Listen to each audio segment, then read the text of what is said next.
So you may look at this and say, why are we going to be using logarithms? There's no logarithm in this problem. Well, if we have a function where it's a variable raised to a constant, then we can take the derivative by using the general power rule. If we have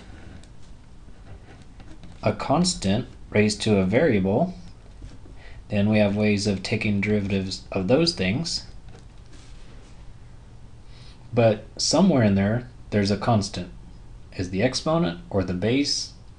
What if the base is a variable and the exponent's a variable? Then neither of these methods are going to work. So we need to do something else.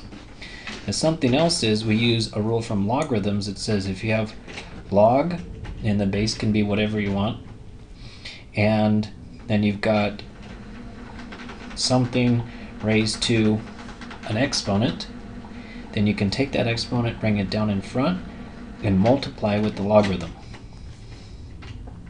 It's basically because when you've got a power raised to a power, you multiply. So this is an exponent raised to an exponent, you multiply them.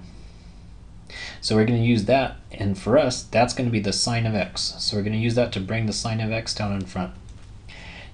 So we've got y equals a cosine of x raised to a sine of x. And now take log of both sides. I'm going to use the natural log only because it has less letters than log, so I can write it faster. And then we use this rule from logarithms, so the sine of x can be brought down in front and multiply with the logarithm.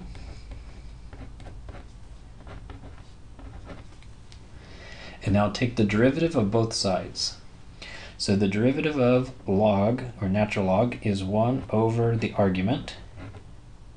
But then the chain rule says you need to take the derivative of this y, so that's y prime.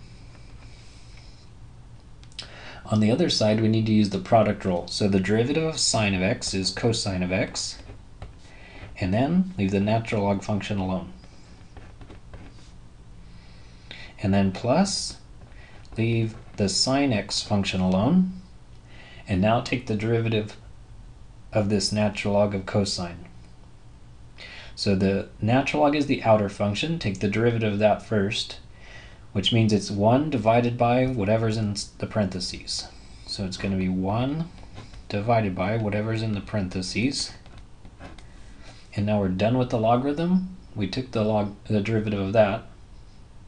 Next, the chain rule says take the derivative of this cosine, which is negative sine of x.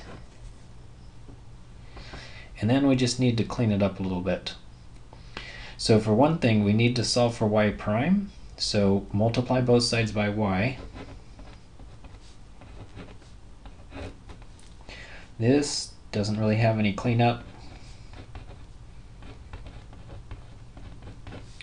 And then this will be negative sine squared for the numerator.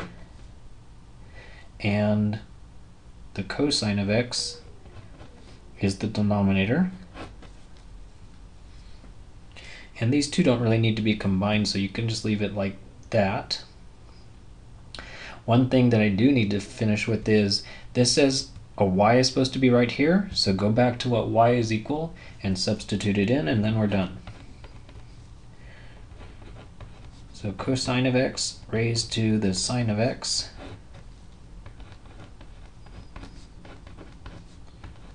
gets multiplied with this stuff in the parentheses. And that's going to be the first derivative.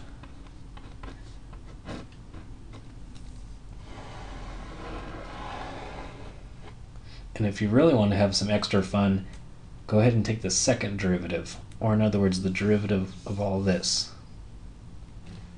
Oh, darn, I don't have enough paper.